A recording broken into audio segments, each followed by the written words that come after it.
भारत को झुकाने चला था, खुद झुक गया क्या? वाकई में अमेरिका पहुंचते ही गिरफ्तार होंगे? मोदी और अजीब दवा अमेरिकी कोर्ट ने कर दिया। ऐलान 24 घंटे के अंदर ही भारत ने लिया। ऐसा डबल एक्शन की झुक गया पूरा अमेरिका भारत से पंगा लेना। उसे पड़ा महंगा। भारत और अमेरिका की दोस्ती के बीच आई इस दरार को देखकर हिल गई पूरी दुनिया। दोस्तों, अमेरिका कब क्या कर जाए यह किसी को पता नहीं। अपनी सुपर पावर की बहुत पूरी दुनिया पर जमाने की उसकी आदत है, लेकिन अमेरिका को यह शायद पता नहीं है कि भारत पर उसकी एक भी चलने वाली नहीं है। मोदी और अजीत डाबवाला को गिरफ्तार करने की बात तो दूर की है, अमेरिका हाथ तक नहीं लग सकता। भारत अब वह पुराना भारत नहीं रहा। भारत विश्व गुरु बन चुका है। साथ ही साथ भारत के हाथ में अब वीटो पावर भी जल्द ही मिलने वाली है। भारत और रूस की दोस्ती और भारत को मिलने वाला वीटो पावर शायद अमेरिका से देखा नहीं जा रहा है। दोस्तों, शायद इसीलिए अमेरिका ने अचानक से इतना बड़ा बखेड़ा खड़ा करना शुरू कर दिया है। चीन करता तो बात समझ में आता, लेकिन अमेरिका ने ऐसा कर दिया। इसके बारे में भारत ने कभी सोचा भी नहीं था। जिस देश को हम दोस्त मानते थे उसी ने पीठ पीछे छोड़ घूम दिया। दोस्तों, अभी अभी भारत और अमेरिका को लेकर के एक ऐसी चौंकाने वाली खबर सामने निकल कर आ रही है जिसने पूरी दुनिया को दंग कर दिया है। अमेरिका और भारत की दोस्ती में ऐसी दरार आ गई है जिसकी किसी ने कल्पना भी नहीं की थी। जिस दोस्ती की मिसाल पूरी दुनिया देती थी, उसमें ऐसा तूफान आ गया है जो हमने का नाम ही नहीं ले रहा है। दरअसल दोस्तों, अमेरिका की कोर्ट ने भारत सरकार और NSA अजीत बवाल सहित रो के कई अधिकारियों के खिलाफ नाम जब समझ जारी कर दिया है, जिसमें कहा गया है कि 21 दिनों के अंदर आपको हाजिर होना है कोर्ट में। अगर आप कोर्ट में नहीं आते तो आने वाले 3 हफ्तों में आपके खिलाफ आगे की कार्रवाई की जाएगी। यहां तक कि गिरफ्तारी की भी नौबत आ सकती है।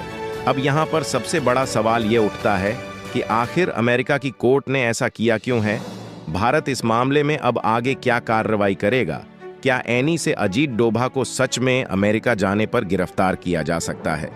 तो दोस्तों, पूरी खबर क्या है जानेंगे इस वीडियो में। भारत और अमेरिका की दोस्ती के बीच उठे इस बवाल को जानना बेहद जरूरी दोस्तों।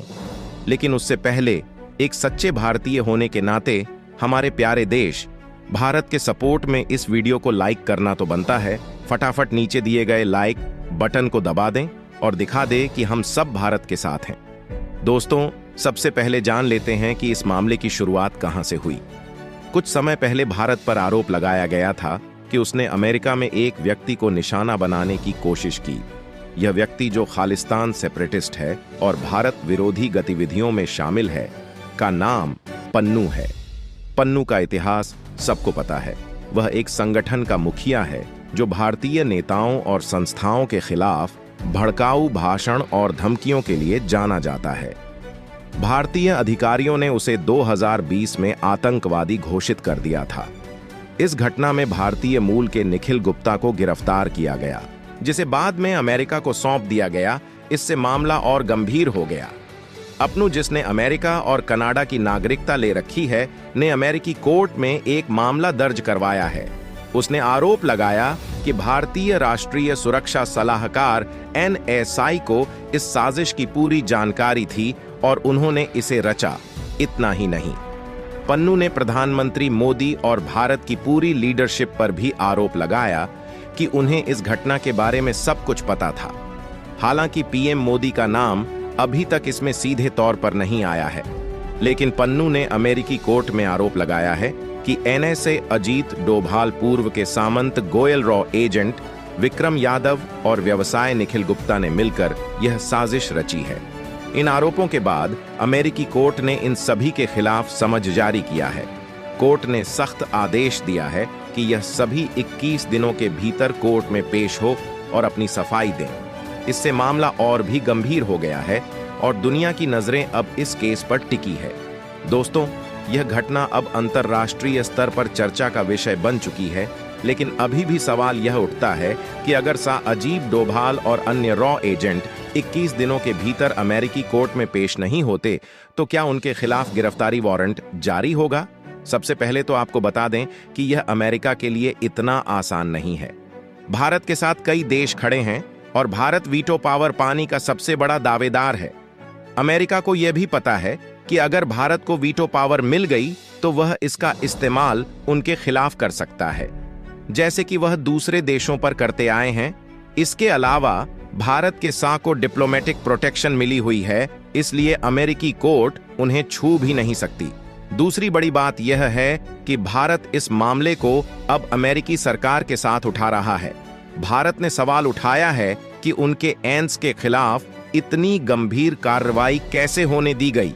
प्रधानमंत्री मोदी ने इस मुद्दे पर अमेरिकी राष्ट्रपति जो बिडेन को सख्त संदेश दिया है। इसके बाद अमेरिकी सरकार इस मामले में सक्रिय हो गई है। अब बताया जा रहा है कि अमेरिकी सरकार इस मामले में पूरी तरह से शामिल हो चुकी है और अपनी गलती पर पुनर्विचार कर रही है। उम्मीद है कि दोनों देशों के डिप्लोमेट मिलकर इस मामले को सुलझा लेंगे ताकि गिरफ्तारी की नौबत न आए।